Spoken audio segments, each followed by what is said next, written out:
Students हम discuss करेंगे important news के बारे में और उससे रिलेटेड जो इन्फॉर्मेशन है हमारे यूपीएससी के एग्जाम के पर्सपेक्टिव से इम्पोर्टेंट, उसको हम यहाँ पे डिस्कस करेंगे।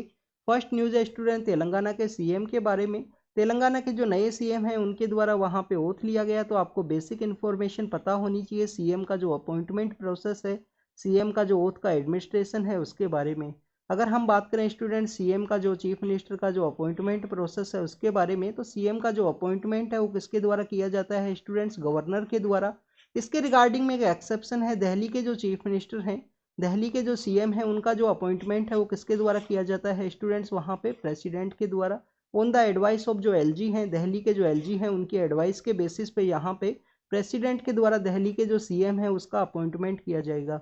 और प्रेसिडेंट का ही यहाँ पे कंसेंट के बेसिस पे एलजी के द्वारा जिनका ओथ है वो एडमिनिस्ट्रेट किया जाता है, ओथ का एडमिनिस्ट्रेशन है वो एलजी के थ्रू आपको देखने के लिए मिलेगा। अगर हम बात करें नॉर्मल जो स्टेट्स हैं उनके अंदर चीफ मिनिस्टर के रिगार्डिंग में, तो गवर्नर के द्वारा ही उनका अपॉइंटमेंट किया जाता है और गवर्नर के द्वारा ही उनका जो ओथ का एडमिनिस्ट्रेशन है वो आपको देखने के लिए मिलता है। ओथ के एडमिनिस्ट्रेशन के रिगार्डिंग में अगर हम कॉन्स्टिट्यूशन के आर्टिकल के बारे में बात करें तो आपको आर्टिकल पता होना चाहिए स्टूडेंट्स। आर्टिकल 164 है जिसके अंदर में ओथ का जो एडमिनिस्ट्रेशन है उसके बारे में डील किया गया है कि ओथ को यहाँ से 164 के थ्रू जो ओथ है वो दिलवाई जाती है चीफ मिनिस्टर को, काउंसिल ऑफ मिनिस्टर्स को।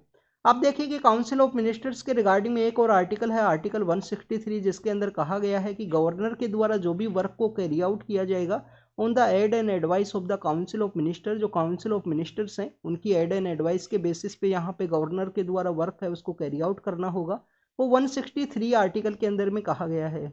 इसके अलावा स्टूडेंट्स अगर हम ओथ प्रोसेस के बारे में ही बात करें तो लिटिल बिट आपको यहाँ पे कुछ इन्फॉर्मेशन पता होनी चाहिए आर्टिकल 164 के रिगार्डिंग में। एक तो आप देखें कि यहाँ पे ओथ प्रोसेस के बारे में बात की गई है कि कॉन्स्टिट्यूशन का जो ओथ है, कॉन्स्टिट्यूशन का जो उनको शपथ है वो दिलवाई जाती है किसके द्वारा? गवर्नर के द्वारा। अगर गवर्नर का वहाँ पे एब्सेंट है या वहाँ पे बीमार है गवर्नर, तो किनके द्वारा ओथ है उसको यहाँ पे कैरी आउट किया जाएगा, ये आप कमेंट सेक्शन के अंदर में बताना। इसके अलावा स्टूडेंट्स अगर हम बात करें, हमारे 4 स्टेट्स ऐसे हैं जिसके अंदर में आप देखिए कि मध्य प्रदेश है, मध्य प्रदेश के अलावा हमारा जो छत्तीसगढ़ है, छत्तीसगढ़ के अलावा आप देखिए कि हमारा जो झारखंड है, झारखंड के अलावा आप देखिए कि हमारा उड़ीसा स्टेट है। तो ये हमारे जो 4 स्टेट्स हैं उसके अंदर जब काउंसिल ऑफ मिनिस्टर का यहाँ पे अपॉइंटमेंट होगा तो एक जो मिनिस्ट्री है वो ट्राइबल के रिगार्डिंग भी बनानी होगी। मींस काउंसिल ऑफ मिनिस्टर के अंदर में एक मिनिस्टर यहाँ पे ट्राइबल मिनिस्टर जरूर से होना चाहिए। ये बेसिकली कौन सा कॉन्स्टिट्यूशन अमेंडमेंट एक्ट है जिसके थ्रू इस प्रोविजन को ऐड किया गया, तो उसके बारे में आपको यहाँ पे इंफॉर्मेशन होनी चाहिए कि 94 जो कॉन्स्टिट्यूशन अमेंडमेंट एक्ट है, 94 जो कॉन्स्टिट्यूशन अमेंडमेंट एक्ट है उसके थ्रू इस प्रोविजन को ऐड किया गया था कि मध्य प्रदेश, छत्तीसगढ़, झारखंड और उड़ीसा के अंदर में एक मिनिस्टर जो बनेगा काउंसिल ऑफ मिनिस्टर के अंदर में वो ट्राइबल मिनिस्टर होना जरूरी है।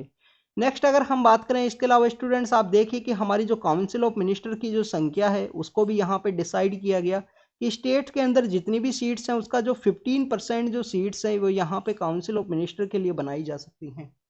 अगर सपोज कीजिए किसी स्टेट लेजिस्लेटिव असेंबली के अंदर 100 सीट्स हैं तो वहाँ पे टोटल जो काउंसिल ऑफ मिनिस्टर की जो संख्या होगी वो 15 होगी, 15 से अधिक है वो संख्या वो नहीं बनाई जा सकती।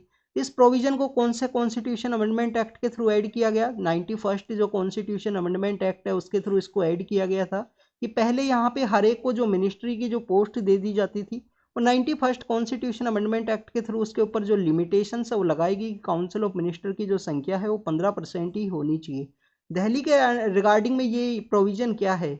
आप देखिए कि दिल्ली के अंदर जो नेशनल कैपिटल टेरिटरी का जो प्रोविजन है 1991 के अंदर में जो 69 कॉन्स्टिट्यूशन अमेंडमेंट एक्ट के थ्रू आया, 69 कॉन्स्टिट्यूशन अमेंडमेंट एक्ट के थ्रू आया 1991 का जो दिल्ली का जो प्रोविजन है उसके अंदर में वहाँ पे जो 10% का लिमिटेशन है, काउंसिल ऑफ मिनिस्टर का जो लिमिटेशन है वो कितना है स्टूडेंट? 10%। वहाँ का जो लेजिस्लेटिव असेंबली का कितना सीट्स हैं? टोटल 70, तो वहाँ पे 7 ही यहाँ पे बनाए जा सकते हैं काउंसिल ऑफ मिनिस्टर के जो मेंबर्स हैं। तो ये बेसिकली कुछ इन्फॉर्मेशन थी यहाँ पे ओथ प्रोसेस के बारे में आर्टिकल 164 के रिगार्डिंग में।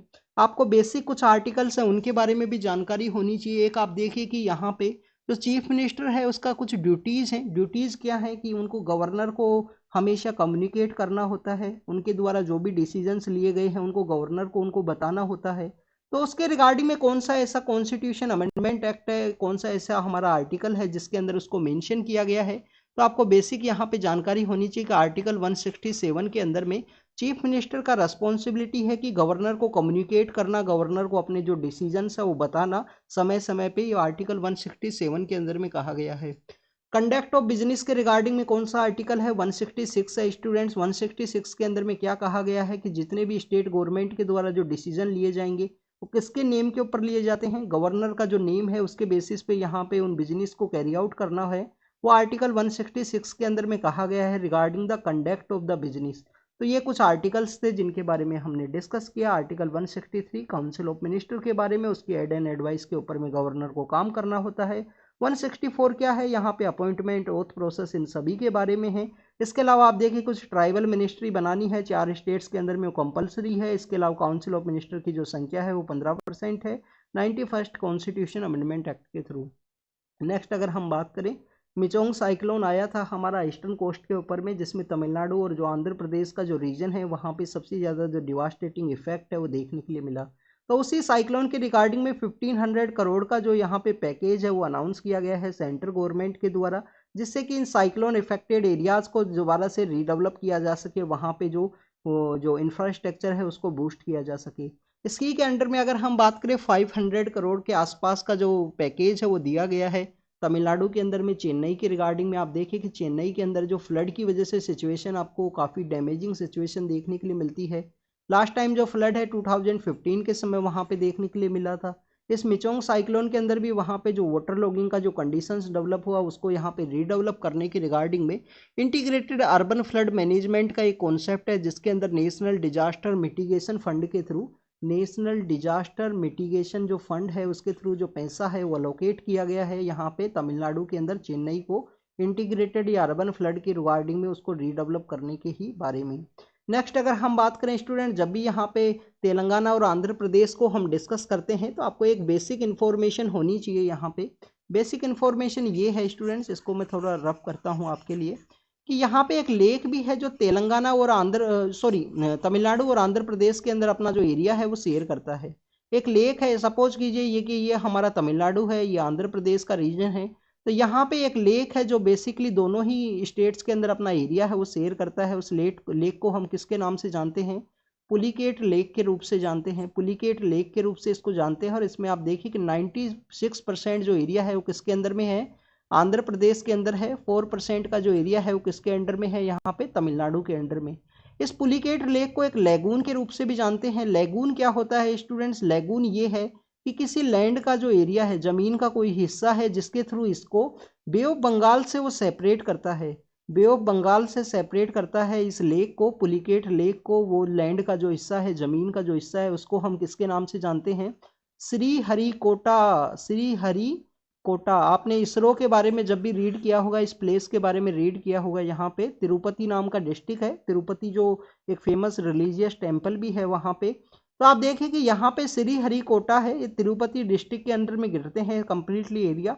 श्रीहरिकोटा यहाँ पे एक आइलैंड है जहाँ से इसरो के द्वारा अपनी जो सैटेलाइट्स हैं उन सभी को लॉन्च किया जाता है। तो उसी के रिगार्डिंग में आप देखिए कि श्रीहरिकोटा इसको सेपरेट करता है। पुलिकेट लेक को किससे सेपरेट करता है? बे ऑफ बंगाल से। और इसी की वजह से इसको एक लैगून के रूप से भी जाना जाता है। ये क्वेश्चन कभी पूछ लिया जाता है। अभी देखिए कि कुछ दिन पहले एक जियो साइंटिस्ट का पेपर है, यूपीएससी के द्वारा कंडक्ट करवाया गया था 2023 में। उसमें एक क्वेश्चन पूछ लिया गया था कि यहाँ में 4 लेक्स का नाम दे दिया गया, पूछ लिया गया इनमें से कौन सा ऐसा लेक है जो लैगून के रूप में काम करता है। नेक्स्ट अगर हम बात करें, पुलिकेट लेक आप देखें कि फिशिंग कैट की वजह से भी काफ़ी फेमस है। फिशिंग कैट नाम का एक स्पीसीज है जिसका IUCN स्टेटस के बारे में आपको पता होना चाहिए। क्या फिशिंग कैट है जो दिन के अंदर सोते हैं, रात के अंदर जागा करते हैं, इस तरीके का उनका कोई एक्टिविटी है, उसके बारे में भी आपको यहाँ पे पता होना चाहिए। तो आप रीड किसके बारे में करना है? आपको फिशिंग कैट के बारे में आपको रीड करना है। पुलिकेट लेक है वो एक लैगून है। लैगून क्यों है? श्रीहरिकोटा के द्वारा उसको सेपरेट किया गया है। 96% एरिया किसके अंदर है? आंध्र प्रदेश के अंदर में। 4% है तमिलनाडु के अंदर में। हमारा ये जो कोरामंडल कोस्ट है स्टूडेंट्स, ये जो कोरामंडल कोस्ट है, ये नॉर्थ ईस्ट मानसून के थ्रू जो पानी है वो भी रिसीव करता है। नॉर्थ ईस्ट मानसून क्या है? जब हमारा जो मानसून है वो विड्रॉ करता है, मानसून जब वापस लौटता है तो उस समय जो रेनफॉल्स हैं, जो विंड्स हैं वो वापस यहाँ पे आती हैं। तो उस समय में बे ऑफ बंगाल के रीजन से वो मॉइस्चर गेन करती हैं। और उसी समय में जो कोरामंडल कोस्ट है वहाँ पे बारिश होती है बे ऑफ बंगाल के अंदर मॉइस्चर गेन करने की वजह से। यहाँ हमारे एक नदी है वो बहती है जिसको हम कि कावेरी नदी के रूप से जानते हैं। कावेरी रिवर ऐसा रिवर है जो आप देखिए कि साउथ वेस्ट मानसून के थ्रू जून जुलाई अगस्त के समय पानी है वो रिसीव करती है, आधा उसका जो कोर्स है, और हाफ कोर्स यहाँ पे नॉर्थ ईस्ट मानसून के थ्रू जो पानी है वो रिसीव करता है, उसका जो कम्प्लीटली कोर्स है। तो ये भी आपको एक इन्फॉर्मेशन पता होनी चाहिए। इसके अलावा आप देखें कि इस एरिया को हम कोरामंडल कोस्ट के रूप से जानते हैं। यूपीएससी के द्वारा 2015 के समय क्वेश्चन पूछ लिया गया था कि जब गांधी जी के द्वारा डांडी मार्च निकाली गई थी, गांधी जी के द्वारा जो डांडी मार्च निकाली गई 12 मार्च से लेकर 6 अप्रैल तक का जो समय है, गांधी जी साबरमती आश्रम से चले थे और डांडी के लिए पहुंचे, वहां पे उनके द्वारा क्या बनाया गया, सोल्ट बनाया गया, नमक बनाया गया। तो आप देखिए कि 2015 में प्रीलिम्स में क्वेश्चन पूछा गया था कि गांधी जी का जो मैसेज है कोरामंडल कोस्ट के अंदर में कौन लेके गया था। आफ्टर द गांधी जी का जो डांडी मार्च है उसके बाद में काफ़ी सारी ऐसी सोल्ट मार्च हैं जो कंट्री में देखने के लिए मिली थी, जिसमें एक मालाबार के अंदर है जिसमें के केलापम नाम की जो पर्सन है, दर्शना सोल्ट रिवोल्ट है जिसमें गांधी जी के एक बेटे हैं, इसके अलावा आप देखिए सरोजनी नायडू हैं, ये सभी लोग पार्टिसिपेट करते हैं। सेम ऐसा ही एक मार्च है जो कोरामंडल कोस्ट के ऊपर भी चलाया गया था, तो उसको कौन से लीडर के द्वारा कैरी आउट किया गया ये आप कमेंट सेक्शन के अंदर में नाम बताना, ये भी आपका एक होमवर्क है। स्टूडेंट्स ये होमवर्क को जब आप करोगे, जो अगर आपको ना भी पता हो ना, तो अपनी बुक के अंदर रेफर करना, जो भी आप बुक यहाँ पे हिस्ट्री का रीड करते हो। गूगल आप जब भी करना जब आपको वो चीज़ पता ना हो, बुक से वो मिला ना हो उसी समय में, क्योंकि गूगल आप करोगे जबकि जब आपको आंसर मिलेगा आप वहाँ पे उसको कॉपी पेस्ट कर सकते हो। तो आप अगर बुक से उसको रेफर करोगे तो हो सकता है कि आपका टाइम उसके अंदर कंज्यूम हो, बट आपको वहाँ पे जो भी चीज़ मिलेगा वो आपको याद रहेगा लंबे समय तक के लिए। नेक्स्ट अगर हम बात करें स्टूडेंट्स, यहाँ पे देखिए कि एयर इंडिया का एक फोटो है उसको दिखाया गया है। कल का जो दिन था 7 दिसंबर का जो दिन है उसको हम किस रूप से मनाते हैं, इंटरनेशनल सिविल एविएशन डे के रूप में हम सेलिब्रेट करते हैं। 7 दिसंबर का जो दिन है उसको इंटरनेशनल सिविल एविएशन डे के रूप में हम सेलिब्रेट किए थे कल के दिन में ही। तो आप देखिए कि कल हम उस टॉपिक को डिस्कस नहीं कर पाए थे, उसके रिगार्डिंग एक क्विज है उसको भी मेंशन किया गया था द हिंदू न्यूज़पेपर के अंदर में। तो आपको सिविल एविएशन डे के बारे में लिटिल बिट इन्फॉर्मेशन ये होनी चाहिए, इंटरनेशनल सिविल एविएशन का एक ऑर्गेनाइजेशन है उसके बारे में आपको जानकारी होनी चाहिए। और सिविल एविएशन का जो ऑर्गेनाइजेशन है 1944 के समय एग्जिस्टेंस के अंदर में आया था। कौन सा यहाँ पे एक कन्वेंशन है, चिकागो कन्वेंशन, चिकागो कन्वेंशन आता है। चिकागो कन्वेंशन के through international civil aviation organisation यहाँ पे इस्टेब्लिशमेंट में आया। इसका जो हेडक्वार्टर है वो कहाँ पे है स्टूडेंट्स, मॉन्ट्रियल के अंदर इसका हेडक्वार्टर है। मॉन्ट्रियल कहाँ है, कनाडा के अंदर में है। जब इंडिया कनाडा के जो रिलेशंस काफ़ी सारे ख़राब हुए थे सितंबर के मंथ के अंदर में, तो उस समय भी हमने इस टॉपिक को एक दो बार डिस्कस किया था। नेक्स्ट आप देखिए कि खालिस्तानी एक्टिविस्ट हैं, पन्नून नाम उनका नाम है, उनका जो असैसिनेशन का एक प्लॉट है जिसके रिगार्डिंग में यूएस के द्वारा एलिगेशंस लगाए गए कि इंडिया के द्वारा यहाँ पे उनका असैसिनेशन का एक कोशिश है वो किया गया था। एफबीआई के जो चीफ हैं वो इंडिया के लिए आने वाले हैं, तो यही एक मेन एजेंडा रहेगा, उनके द्वारा डिस्कस किया जाएगा। इसके अलावा स्टूडेंट्स अगर हम बात करें आज ही के न्यूज़पेपर के अंदर एक और न्यूज़ मेंशन थी हमारे जो मिनिस्टर ऑफ एक्सटर्नल अफेयर हैं उनके द्वारा, कि उनके द्वारा कहा गया कि बेसिकली यूएस के द्वारा अपना जो प्लॉट के रिगार्डिंग में जो भी उनके एविडेंस है वो उनको उनके द्वारा इंडिया को सबमिट किए गए हैं कि ऐसे आपके एलिगेशंस हैं, आप यहाँ पे इस पर्सन का जो असैसिनेशन है उसके अंदर प्लॉट के अंदर में शामिल हो। बट कनाडा के द्वारा कोई भी यहाँ पे एविडेंस है उसको शो नहीं किया गया, क्योंकि आप देखिए हरदीप सिंह निज्जर नाम के एक पर्सन थे जिनका जो ब्रिटिश कोलंबिया नाम की जो जगह है, ब्रिटिश कोलंबिया का जो रीजन है उस वैनकूवर के अंदर में उनका जो असैसिनेशन है वो कर दिया गया था। उनके द्वारा एलिगेशंस लगाए गए थे कि इंडिया का इन्वॉल्वमेंट था उनके असैसिनेशन के अंदर में। वैनकूवर के बारे में आपको काफ़ी कुछ पता होना चाहिए। आप देखिए कि वहाँ पे हमारा जो फ्रीडम स्ट्रगल है उस समय से भी हमारे काफ़ी सारे एक्टिविस्ट हैं। वो सीटल का जो एरिया है यूएस के अंदर सीटल है, वैनकूवर कनाडा के अंदर है, ये आसपास की सिटीज़ हैं। और सीटल के अंदर अभी हमारा एक कंसुलेट है उसको भी ओपन करने की बात की गई थी अभी रिसेंटली, जब वहाँ पे 2+2 डायलॉग है उसको ऑर्गेनाइज करवाया गया जब। नेक्स्ट आप देखिए कि हमारे जो फाइनेंस मिनिस्टर हैं उनके द्वारा जवाब दिया गया है कि इंडिया का जो इकोनॉमी है कंटिन्यूस मूविंग सिचुएशन के अंदर है। इनके द्वारा यहाँ पे एक जो डाटा है उसको भी कोट किया गया है। यहाँ पे मल्टी डायमेंशनल जो पॉवर्टी इंडेक्स है उसके अंदर आप देखिए कि इंडिया के अंदर में 13.5 करोड़ जो पीपल्स हैं वो यहाँ पे पॉवर्टी की जो लाइन है, गरीबी की जो रेखा है उससे वो बाहर आए हैं। ये हमारे यहाँ पे मिनिस्टर ऑफ फाइनेंस के द्वारा ये स्टेटमेंट है वो दिया गया किसके अंदर में, बेसिकली पार्लियामेंट के डिस्कशन के अंदर में। स्टूडेंट्स जब ये पार्लियामेंट के अंदर जो डिस्कशंस होते हैं क्या ये गवर्नमेंट को रेगुलेट करते हैं या गवर्नमेंट को कंट्रोल करते हैं, तो स्टूडेंट्स आपको ये पता होना चाहिए कि क्वेश्चन आवर, जीरो आवर, इस तरीके के जो कॉन्सेप्ट्स हैं, जो पार्लियामेंट के टूल हैं जिसके थ्रू यहाँ पे गवर्नमेंट को कंटिन्यूस एग्जामिन किया जाता है, उनको मोर अकाउंटेबल रखने का जो कोशिश है वो किया जाता है इन सब टूल्स के थ्रू में। तो उसी के अंदर में उनके द्वारा जवाब दिया गया था। उनके द्वारा काफ़ी सारे जो यहाँ पे इंडेक्स हैं जिसके अंदर बताया गया है कि इंडिया का जो इकोनॉमी है सेकंड जो क्वार्टर है उससे इंडिया का इकोनॉमी यहाँ पे बूस्ट हुआ है, काफ़ी सारा मैन्युफैक्चरिंग एंड सर्विस सेक्टर के अंदर में। नेक्स्ट अगर हम बात करें स्टूडेंट्स, यूनेस्को का वर्ल्ड हेरिटेज साइट है शांति निकेतन। अब हम शांति निकेतन के बारे में एक बार दोबारा से डिस्कस करते हैं। आप देखिए कि हमारे यहाँ पे वर्ल्ड हेरिटेज जो साइट्स हैं वो कितनी हैं प्रेजेंट समय में, 42 हैं। रियाद के अंदर एक मीटिंग हुआ था वर्ल्ड हेरिटेज कमेटी का। कहाँ पे मीटिंग हुआ था स्टूडेंट्स? रियाद के अंदर में। ये काफ़ी फेमस मीटिंग था। पहली बार जो इजराइल के जो ऑफिसर्स हैं वो अटेंड किए थे इस मीटिंग को, यूनेस्को की मीटिंग को। किसके अंदर में? सऊदी अरेबिया के अंदर जो रियाद है वहाँ पे। तो उसके रिगार्डिंग में भी इम्पोर्टेंट है क्योंकि अब्राहम अकॉर्ड 2020 के समय इस्टेब्लिशमेंट में आया। उस समय में मिडिल ईस्ट के जो कंट्रीज हैं उनके साथ में रिलेशंस इस्टेब्लिश किए गए थे इजराइल के द्वारा, और उस रिलेशंस को इस्टेब्लिश करने के साथ ही अरब जो सऊदी अरेबिया है उसके साथ में रिलेशंस नहीं बन पाए थे, उनके डिप्लोमेटिक रिलेशंस। तो उसी को आप देखिए कि वर्ल्ड हेरिटेज जो कमेटी का जब मीटिंग हुआ तो उनके जो डिप्लोमेट्स है वो वहाँ पे विजिट किए थे। इंडिया की 2 साइट्स ऐसी हैं जिनको यहाँ पे वर्ल्ड हेरिटेज साइट का जो टैग है वो दिया गया था इस वर्ल्ड हेरिटेज कमेटी का जो मीटिंग है उसके अंदर में। कौन कौन सी 2 साइट हैं? एक तो शांति निकेतन नाम का जो प्लेस है। शांति निकेतन कहाँ है? ये आपको बंगाल के अंदर में देखने के लिए मिलेगा। बंगाल के अंदर में कहाँ पे? बीरभूम डिस्ट्रिक्ट है। बंगाल के अंदर में क्या है? बीरभूम डिस्ट्रिक्ट है वहाँ पे।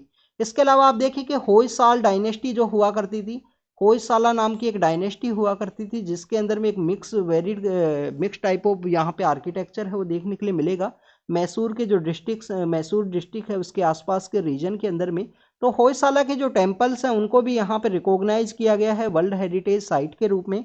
तो प्रेजेंट समय में इंडिया के अंदर 42 साइट्स हैं जो यहाँ पे रिकॉग्नाइज हो चुकी हैं वर्ल्ड हेरिटेज साइट के रूप में।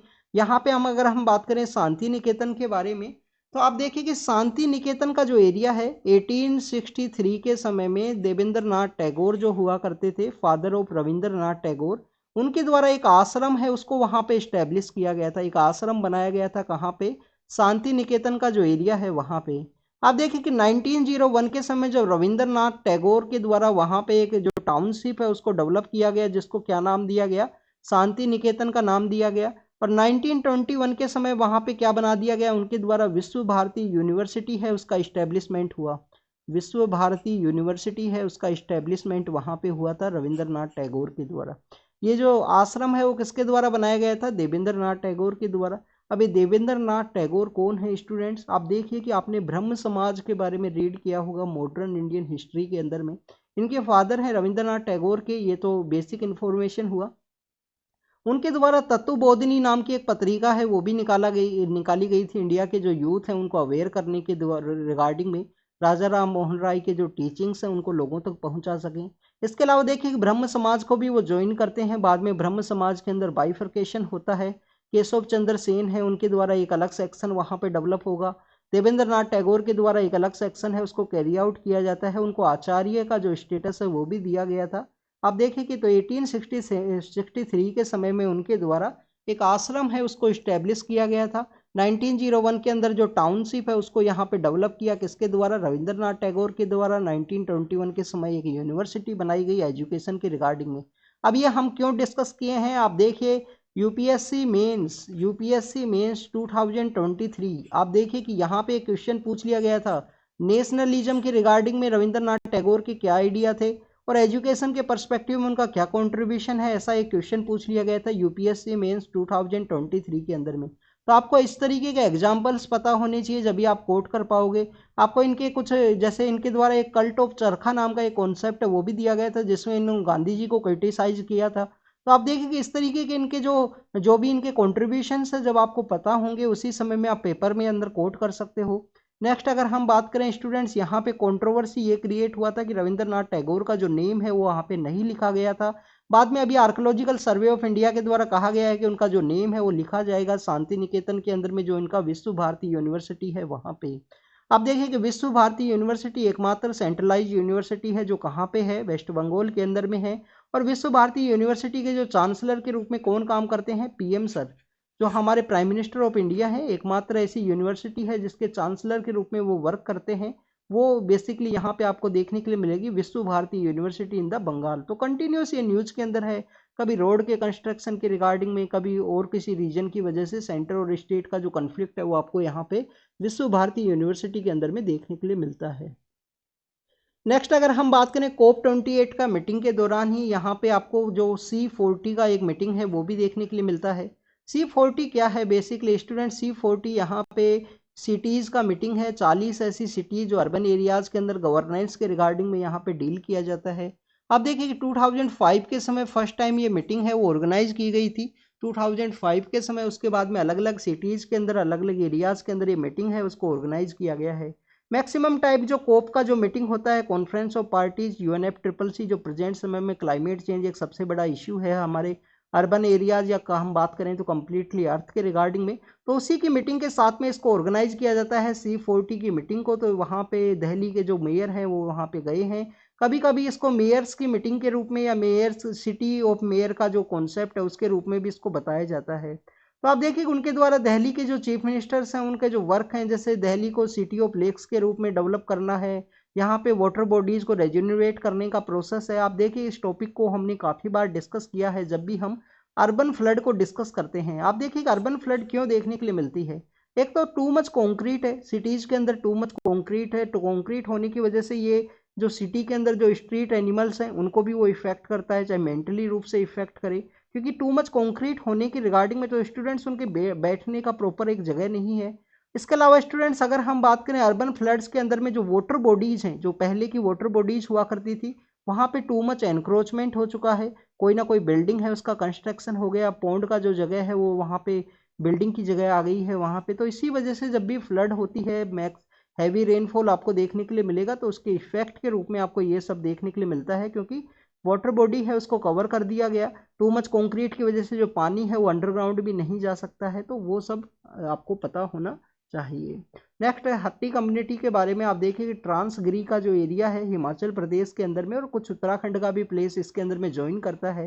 तो हट्टी कम्युनिटी को एसटी का जो स्टेटस है वो दिया गया है, बट अभी तक इनके जो सर्टिफिकेशन जो प्रोसेस है कम्प्लीटली एग्जिस्टेंस के अंदर में नहीं आया है। तो उनके द्वारा प्रोटेस्ट है वो किया जाएगा कि हमको जो स्टेटस है वो जल्दी से जल्द यहाँ पे अनाउंस किया जाए, जिससे कि इस कम्युनिटी से रिलेटेड जो पर्सन्स हैं उनको यहाँ पे अपने एम्प्लॉयमेंट के अंदर में उस एसटी का जो स्टेटस है उसको लगा सके, शेड्यूल ट्राइब का जो स्टेटस है वो यूज कर सकें। आप देखिए कि हट्टी कम्युनिटी के कुछ ऐसे भी लोग हैं, कुछ को यहाँ पे शेड्यूल कास्ट का जो स्टेटस है वो भी दिया गया है। उसकी वजह से ये कन्फ्लिक्ट है वो यहाँ पे इंक्रीज हुआ कि अभी तक कौन कौन ऐसे पर्सन हैं जिनको यहाँ पे शेड्यूल ट्राइब का स्टेटस होगा, किनको यहाँ पे शेड्यूल कास्ट का जो स्टेटस है वो दिया जाएगा। केरल के अंदर एक इंसिडेंट सामने आया है कि डॉक्टर हैं, डॉक्टर का बेसिकली उनका जो शादी के अंदर जो डोरी का डिमांड है उसके बेसिस पे एक डॉक्टर के द्वारा सुसाइड किया गया था। तो आप देखिए कि डोरी की जब भी बात की जाती है तो आपको कुछ इन्फॉर्मेशन पता होनी चाहिए। एक तो आपका अगर हम कुछ बुक्स के बारे में, जो माइथोलॉजिकल बुक्स हैं उनके बारे में अगर हम रीड करें, तो एक कन्याधन नाम का एक कॉन्सेप्ट हुआ करता था, कन्याधन नाम का कॉन्सेप्ट हुआ करता था। वो ही प्रेजेंट एरा में इंक्रीज करते हुए या उसका मिसयूज या पीपल्स का जो ग्रीडीनेस है उसको शो करते हुए उसको डोरी के रूप में वो यहाँ पे एक्सटेंड हुआ। 1961 के समय में आप देखिए कि हमारी गवर्नमेंट के द्वारा डोरी प्रोहिबिशन एक्ट है वो लाया गया है। डोरी प्रोहिबिशन एक्ट के अंदर में समय समय पे जो यहाँ पे अमेंड किया गया, अमेंड क्या किया गया स्टूडेंट्स? अमेंड ये है कि यहाँ पे जो फैमिली है उसको अरेस्ट के रिगार्डिंग में, कि कम्प्लीटली जो फैमिली है उसको अरेस्ट कर दिया जाएगा। जैसे कि 2017 में आप देखना कि डोरी के टू मच जो फेक केसेज इंक्रीज हुए, काफ़ी जगह इसका मिसयूज भी आपको देखने के लिए मिलता है फेक केसेज के रिगार्डिंग में।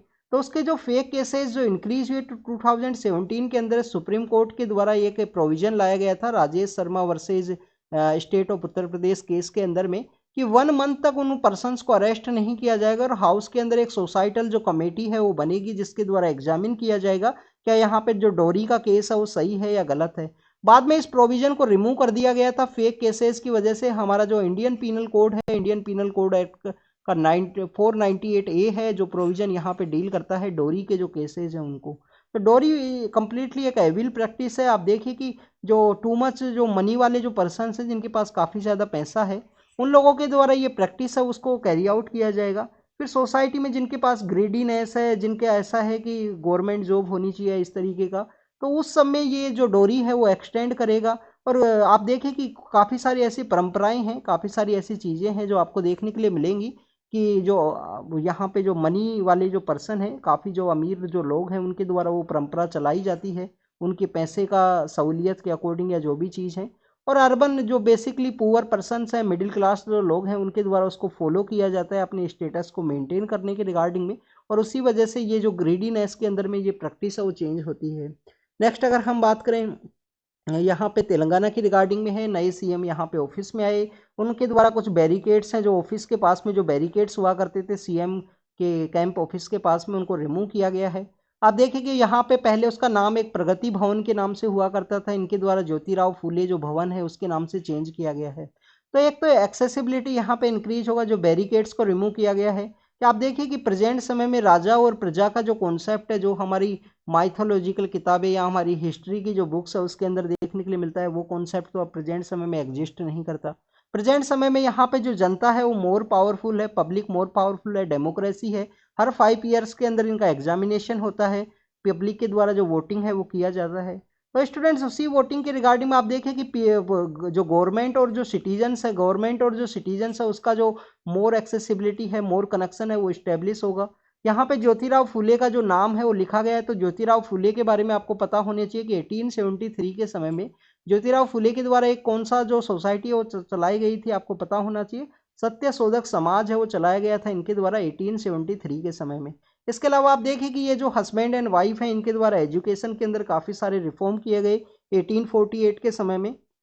महिलाओं के लिए जो वुमेन्स के रिगार्डिंग में पहला जो स्कूल है वो भी इनके द्वारा ओपन किया गया था 1848 के अंदर में, सावित्रीबाई फुले एंड ज्योतिराव फुले के द्वारा। तो इनके द्वारा education, untouchability and the social reform की रिगार्डिंग में काफ़ी सारे ऐसे वर्क हैं वो कैरी आउट किए गए हैं। नेक्स्ट यहाँ पे तेलंगाना के रिगार्डिंग में ही आप देखिए कि तेलंगाना का जो सेंट्रल यूनिवर्सिटी है, सेंट्रल ट्राइबल यूनिवर्सिटी, उसका जो बिल है वो पास किया गया है लोकसभा के अंदर में। इसके रिगार्डिंग में अब आपको एक होमवर्क है। होमवर्क क्या है स्टूडेंट्स, आप देखिए कि हम यहाँ पे रीड करते हैं आर्टिकल 370 को। हम आर्टिकल 370 को रीड करते हैं जो जम्मू कश्मीर को स्पेशल स्टेटस ग्रांट करता है। इसके अलावा आप देखिए कि आर्टिकल 371 के अंडर भी कुछ स्टेट्स को कुछ यहाँ पे जो स्पेशल प्रोविजन है वो दिए गए हैं। तो जब आप यहाँ पे आर्टिकल 371 को रीड करते हो हमारे कॉन्स्टिट्यूशन का, तो इसका एक प्रोविजन है डी प्रोविजन। डी प्रोविजन किसको डील करता है स्टूडेंट, डी प्रोविजन डील करता है आंध्र प्रदेश के रिगार्डिंग में। और इसी के अंदर में आर्टिकल 371 के अंडर में जो ई प्रोविजन है वो वहाँ पे किसके रिगार्डिंग में है कि आंध्र प्रदेश के अंदर एक सेंट्रल यूनिवर्सिटी होगा। आप देखिए उसका भी काफ़ी सारा जो कॉन्फ्लिक्ट है वो चला था जब आंध्र प्रदेश और तेलंगाना, यहाँ पे आंध्र प्रदेश बाइफरकेट हुआ था उस समय में, कि जो सेंट्रल यूनिवर्सिटी है वो तेलंगाना के अंदर भी हो। तो सेंट्रल यूनिवर्सिटी का एक सेंट्रल ट्राइबल यूनिवर्सिटी के एस्टेब्लिशमेंट के रिगार्डिंग में एक बिल है जिसको पास किया गया है। अब आपको यूनिवर्सिटी का जो नाम है उसके बारे में पता होना चाहिए। समक्का सरलक्का उनका नाम है, समक्का सरलम्मा। आप देखिए कि वहाँ पे एक ट्राइबल गोडेस है जिनको वर्शिप किया जाता है। ट्राइबल्स का एक सबसे बड़ा कॉन्ग्रेगेशन आपको देखने के लिए मिलता है जिसको कि हम मेदाराम जात्रा के रूप से जानते हैं, जिसको हम किसके नाम से जानते हैं, मेदाराम जतारा या जात्रा जो है उसके नाम से हम जानते हैं। ट्राइबल्स का एक सबसे बड़ा समूह है, सबसे बड़ा फेयर है, वो वहाँ पे ऑर्गेनाइज किया जाता है। कोया नाम की जो ट्राइब है वो वहाँ पे मिलती है, कोया नाम की जो ट्राइब है वो वहाँ पे आपको देखने के लिए मिलती है, जिसके द्वारा समक्का सरलम्मा का जो कम्प्लीटली जो मेला है, मेदाराम जात्रा है, उसको वो वहाँ पे एडमिस्ट किया जाएगा। उसको कम्प्लीटली कैसे कैरी आउट करना है वो कोया ट्राइब के द्वारा ही आपको देखने के लिए मिलता है। नेक्स्ट आप देखिए कि यहाँ पे जो जैगरी का एक जो स्वीट है वो भी वर्शिप की जाती है मेदाराम जात्रा के अंदर। समक्का और सरलम्मा जो गोडेस है उनको, वो मदर गोडेस है, मदर और डॉटर का है, जिनको यहाँ पे वर्शिप किया जाता है। और ये आप देखिए काकातिया डायनेस्टी के साथ भी इनका एक रिलेशन है।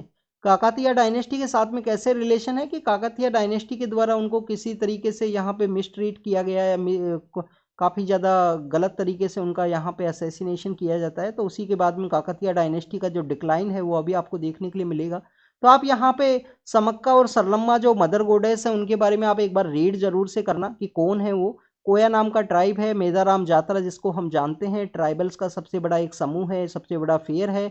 आप देखें कि यहाँ पे जो जैगरी होती है, जैगरी जो होती है उसका एक स्वीट बनाया जाता है जिसको हम किसके नाम से जानते हैं, बंगाराम, जिसको हम बांगाराम के नाम से जानते हैं, बंगाराम के नाम से जानते हैं, जो यहाँ पे ऑफर की जाती है समक्का और सरलम्मा को तेलंगाना के अंदर में। तो this is all the information related to the central tribal university है जो वहाँ पे बनाया गया। ये एक बेसिकली यहाँ पे बीच का जो फोटो है वो शो किया गया है। विशाखापट्टनम के पास में एक बीच है। तो आप देखिए कि बीच, हमारे जो बीच एरिया है वो काफ़ी क्लीन होने चाहिए। इसके रिगार्डिंग में हम ब्लू फ्लैग सर्टिफिकेट को काफ़ी रीड करते हैं कि ब्लू फ्लैग सर्टिफिकेशन का जो कॉन्सेप्ट है, इंडिया के अंदर कितने बीच को दिया गया है, 12 ऐसे बीच हैं जिनको दिया गया है ब्लू फ्लैग का जो सर्टिफिकेशन। जो foundation for environment and education नाम का एक इंस्टीट्यूशन है, कहाँ से है ये, डेनमार्क का एक इंस्टीट्यूशन है जिसके द्वारा ये दिया जाता है ब्लू फ्लैग सर्टिफिकेशन।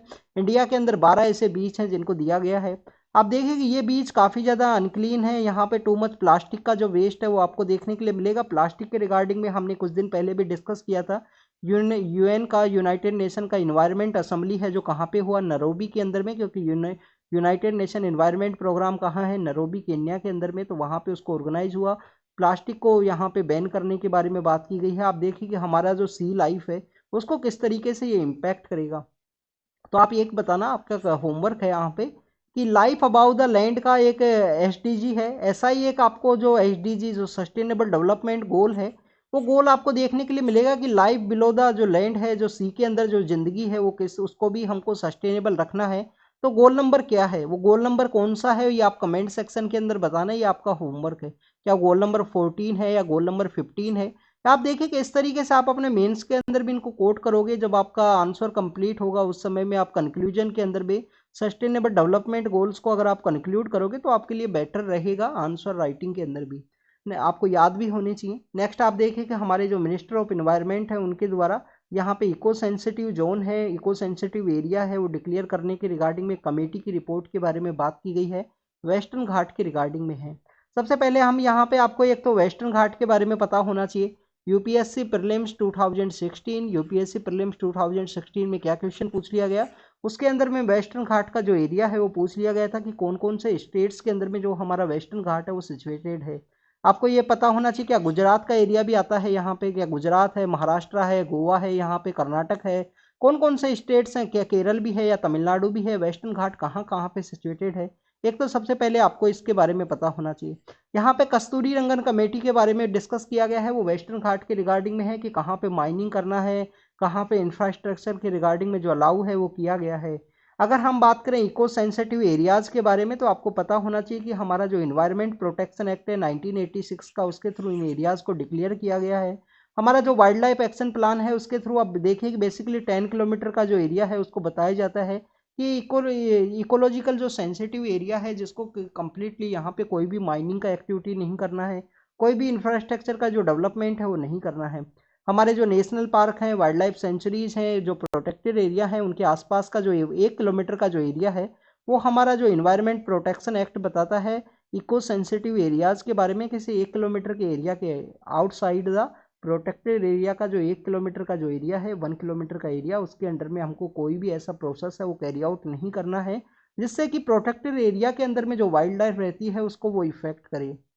नेक्स्ट आप देखिए एक केरल के रिगार्डिंग में भी केस है इको सेंसिटिव एरियाज के रिगार्डिंग में, जो लास्ट ईयर और इस साल का जो फरवरी के अंदर काफ़ी ज़्यादा न्यूज़ के अंदर में था। तो ये आपको इकोलॉजिकल जो सेंसिटिव एरियाज हैं इनके बारे में ज़रूर से पता होना चाहिए। इनको शोक एब्जॉर्बर के रूप से भी जाना जाता है कि जो भी शोक है, कोई भी जो भी यहाँ पे डिस्टर्बेंस है उसको एब्जॉर्ब कर लिया जाएगा इनके द्वारा। कोई भी जो कम्प्लीटली जो डिस्टर्बेंस है प्रोटेक्टेड एरिया के अंदर में क्रिएट नहीं होगा अगर हम यहाँ पे कोई भी एक्टिविटी है उसको कैरी आउट ना करें तो। नेक्स्ट आप देखें कि यहाँ पे एथिकल पैनल के बारे में है, तो एक्सपल्सन के बारे में बात की गई है कि इनके द्वारा अलाउ किया गया है। यहाँ पे जो विप है वो भी जारी की गई है आज के दिन में कि यहाँ पे विप जारी की गई है गवर्नमेंट के द्वारा कि अब मैक्सिमम उनकी जो पार्टी से रिलेटेड जो पर्सनस है वो वहाँ पे प्रेजेंट हो, क्योंकि वहाँ पे वोटिंग है उसको कैरी आउट किया जाएगा। एथिक्स पैनल के बारे में हमने ऑलरेडी डिस्कस किया है। पार्लियामेंट्री कमेटी ऑफ इंक्वायरी की 3 ऐसी कमेटी हैं जिनके सेम कंपोजिशन आपको देखने के लिए मिलेगा। 10 मेंबर आपको राज्यसभा में और 15 मेंबर किसके अंदर में, लोकसभा के अंदर में। कौन कौन सी कमेटी है, कमेटी ऑन पेटिशन है, बिल्स के रिगार्डिंग में अगर कुछ कैरी आउट करना हो उसका इंक्वायरी के रिगार्डिंग में तो पेटिशन का कमेटी है। कमेटी ऑन प्रिविलेज है जिसके अंदर अगर सेमी जुडिशियल ये कमेटी है, इसके अंदर में आप देखिए कि कोई भी प्रिविलेज का वायलेशन हुआ है तो उसको डील किया जाएगा। और कमेटी ऑन एथिक्स है, कमेटी ऑन एथिक्स है। आप देखिए कि हमारे कॉन्स्टिट्यूशन के अंदर क्या अनएथिकल बिहेवियर है उसको एक्सप्लेन नहीं किया गया है। प्रिविलेज के बारे में यहाँ पे आप देखिए कि प्रिविलेज और इन सब के रिगार्डिंग जो एक्सप्लेनेशन है इसको एक्सपेल किया जाएगा किसी भी मेंबर ऑफ पार्लियामेंट को, तो आर्टिकल 101 के अंडर में, आर्टिकल 101 के अंडर में इसको कैरी आउट किया जाएगा। तो एथिक्स पैनल के द्वारा रिकमेंड किया गया है कि जो टीएमसी की जो यहाँ पे मेंबर ऑफ पार्लियामेंट है जिनके द्वारा केस लेके जो क्वेश्चंस पूछे गए हैं उसके रिगार्डिंग में उनका एक्सपेल्सन हो यहाँ पे हाउस से, तो उसी को यहाँ पे डिस्कस किया जाएगा हाउस के अंदर में। विप का जो प्रोसेस क्या है, पार्टी के द्वारा कोई डायरेक्शन इश्यू किए जाए उसके मेंबर्स को, उसी को हम विप के रूप से जानते हैं। इसके बारे में आपको पता होना चाहिए। विप को यहाँ पे ऑब्जर्व करना है। अगर ऑब्जर्व नहीं किया जाता है किसी मेंबर के द्वारा और उसका जो इन्फॉर्मेशन है वो भी नहीं किया गया, फ्लोर लीडर को, जो हाउस का जो फ्लोर है उसके जो लीडर होते हैं उसको अगर इन्फॉर्म नहीं किया गया तो आप देखिए कि यहाँ पे जो डिसिप्लिनरी एक्शन है वो उनके द्वारा लगा दिया जाएगा, उनको यहाँ पे पार्टी से रेस्टिगेट भी किया जा सकता है। नेक्स्ट आप देखिए कि जुडिशियल सर्विस के रिगार्डिंग में जो लॉ मिनिस्टर है उनका स्टेटमेंट है, अभी कोई कंसेंसस है वो सेटअप नहीं हुआ है। आप देखिए कि 26 नवंबर को हम लॉ डे के रूप में सेलिब्रेट करते हैं, कानून दिवस के रूप में, और उसी समय में जुडिशियल सर्विस है उसको इस्टेब्लिशमेंट करने के रिगार्डिंग में हर साल जो हमारे प्रेसिडेंट हैं, प्राइम मिनिस्टर हैं, उनके द्वारा स्टेटमेंट दिया जाता है कि ऑल इंडिया जुडिशियल सर्विस होनी चाहिए। तो आप देखिए कि ऑल इंडिया जुडिशियल सर्विस का इस्टेब्लिशमेंट होगा तो कौन से आर्टिकल के थ्रू होगा, आर्टिकल 312 के अंडर में होगा। क्या राज्यसभा को यहाँ पे स्पेशल पावर है क्या? ऑल इंडिया सर्विस के रिगार्डिंग में राज्यसभा को क्या स्पेशल पावर है या नहीं है, ये आप कमेंट सेक्शन के अंदर बताना या रीड करना। राज्यसभा को दो ऐसे मैटर हैं, आर्टिकल 249 के अंडर में और आर्टिकल 312 के अंडर में, टू ऐसे स्पेशल पावर्स हैं जो लोकसभा से उसको डिफरेंट बनाते हैं, उसके बारे में भी आपको जानकारी होनी चाहिए। नेक्स्ट अगर हम बात करें यहाँ पे इलीगल माइग्रेशन की रिगार्डिंग में, जो सुप्रीम कोर्ट के हमारे जो सीजीआई हैं उनके द्वारा क्वेश्चन पूछा गया है कि सेंटर के द्वारा जो डिटेल है वो शो किया जाए कि लीगल माइग्रेशन कैसा हुआ, उसका क्या इफेक्ट है वो देखने के लिए मिला है उसके रिगार्डिंग में, क्योंकि आसाम अकॉर्ड का जो केस है वो प्रेजेंट समय में इनके द्वारा डिस्कस किया गया है वहाँ पे सुप्रीम कोर्ट के अंदर में। नेक्स्ट अगर हम बात करें स्टूडेंट्स, यहाँ पे डिस्कस किया गया है कि अभी तक ऐसा कोई प्लान नहीं है कि नेशनल म्यूजियम को शट डाउन किया जाए।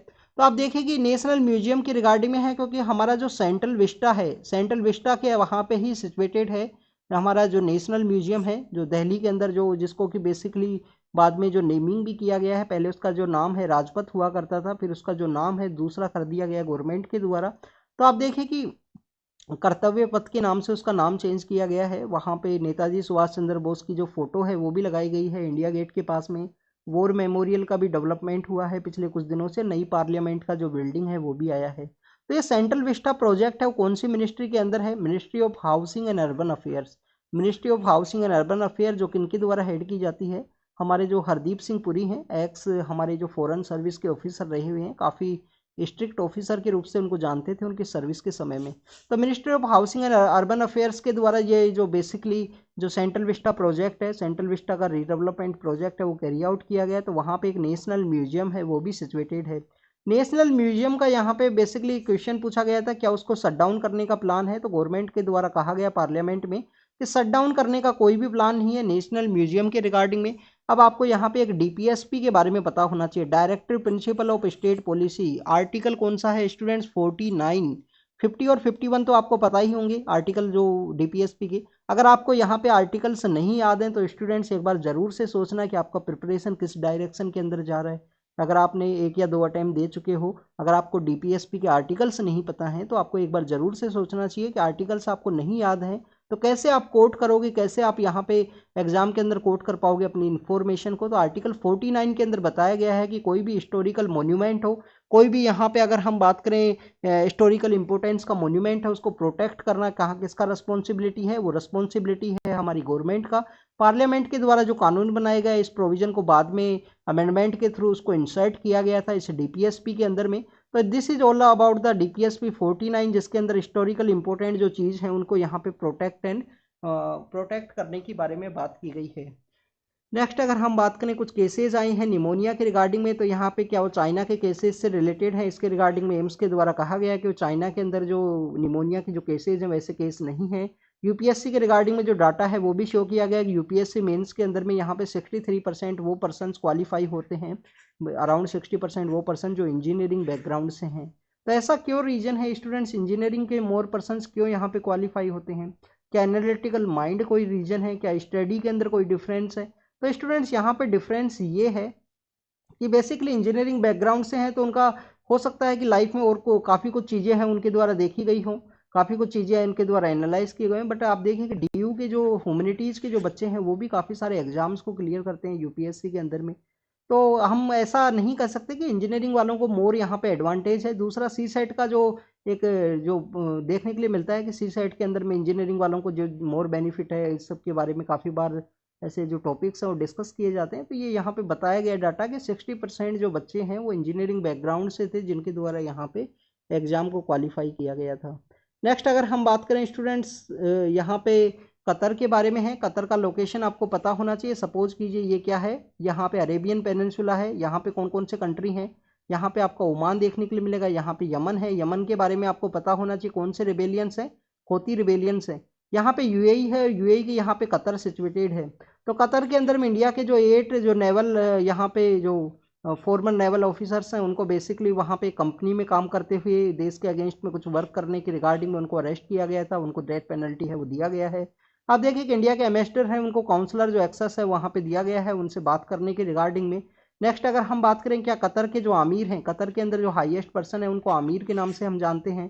क्या कतर के आमिर के द्वारा डेथ पेनल्टी है इसको रिवोक किया जा सकता है कि जैसे इंडिया के अंदर जो पार्डन प्रोसेस देखने के लिए मिलता है आर्टिकल 72 के अंदर में प्रेसिडेंट के द्वारा, क्या आमिर के द्वारा इस तरीके से किया जा सकता है? तो ये यस स्टूडेंट, 2 टाइम्स यहाँ पे आमिर हैं।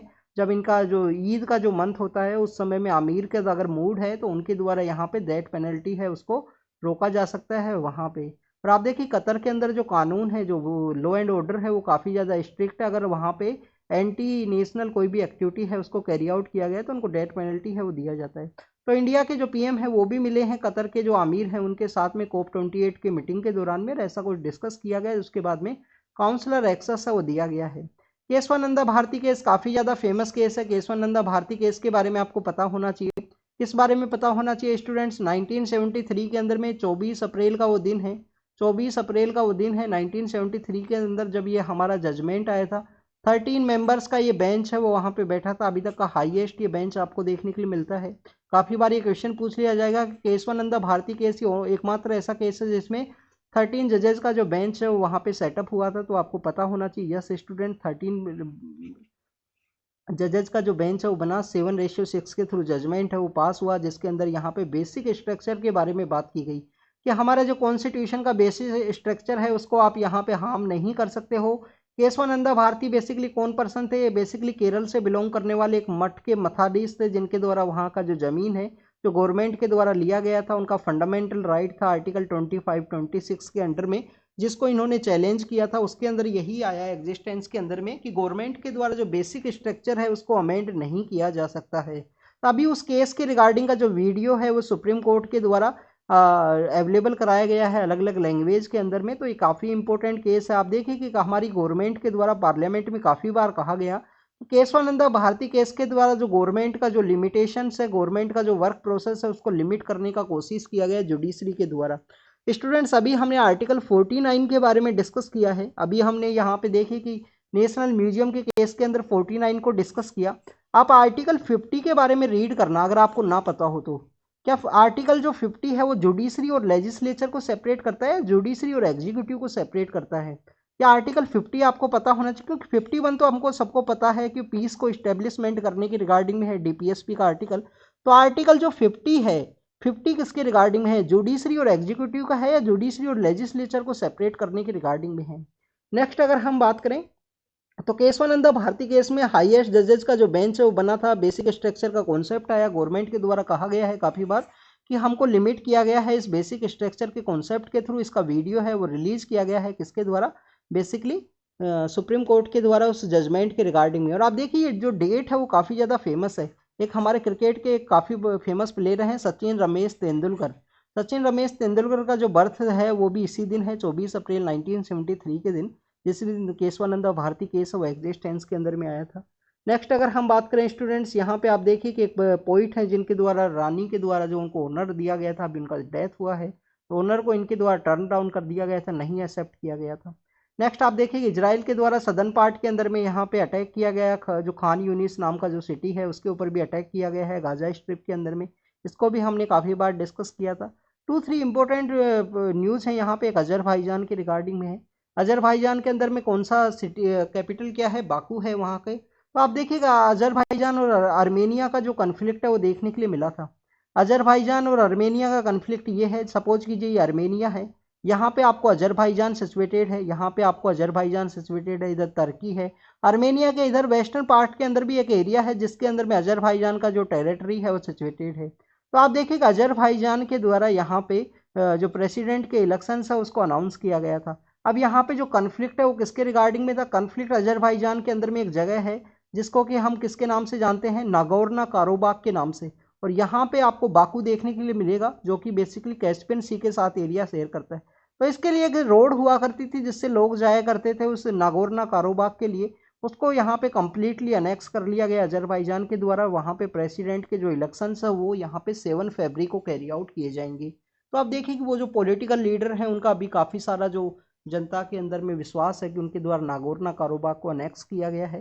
तो ये प्लेस के बारे में आपको पता होना चाहिए। अजरबैजान का लोकेशन आप देखना, कैस्पियन सी के साथ अपना एरिया शेयर करता है। और ये जो टेरिटरी है इसके बारे में भी आप देख लेना जो इसका वेस्टर्न पार्ट के अंदर सिचुएटेड है। नेक्स्ट, पाकिस्तान को जो असिस्टेंस है, financial assistance Asian development bank के द्वारा दिया गया। आप देखिए 1966 के समय में एशियन डेवलपमेंट बैंक का इस्टेब्लिशमेंट हुआ। कहाँ पे हुआ? मनीला के अंदर इसका हेडक्वार्टर है। मनीला कहाँ है? फिलीपाइंस के अंदर में। आप देखें कि एशियन डेवलपमेंट बैंक क्यों बनाया गया था? क्योंकि आप देखिए वर्ल्ड बैंक, IMF, जो बड़े बड़े इंस्टीट्यूशंस हैं, यूरोप का जो सेंट्रल बैंक है उनके अंदर में डोमिनेशन आपको वेस्टर्न पावर्स का देखने के लिए मिलता है। तो उसी के रिगार्डिंग में यहाँ पे एशियन डेवलपमेंट बैंक को 1966 के समय इस्टेब्लिश किया गया था। नेक्स्ट, कंबोडिया के रिगार्डिंग में है। चाइना का जो शिप है वहाँ पे बेसिकली उसके रिगार्डिंग में जो न्यूज़ है उसको मेंशन किया गया है, जो हमारे एग्जाम के पर्पज से इंपॉर्टेंट नहीं है। आपको अगर समय ज़्यादा है तो देख लेना कंबोडिया का लोकेशन के बारे में। तो this is all the information related to the today's newspaper. आज का अगर एक एडिटोरियल के बारे में बात करें तो इंडिया के नाइबर कंट्रीज के बारे में था, बट उसके अंदर मैक्सिमम चाइना से रिलेटेड जो उसको डिस्कस किया गया था। एक जम्मू एंड कश्मीर के बारे में था जिसको ऑलरेडी हम डिस्कस कर चुके हैं। एक इलेक्शन प्रोसेस के बारे में था। तो अभी इतना कोई एडिटोरियल इतना कोई खास नहीं था जो हमारे एग्जाम के पर्पज से इम्पोर्टेंट हो। और अगर हम बात करें students, this is all the information related to the today's newspaper, उसको आप रीड एंड रिवाइज कीजिए। Thank you very much.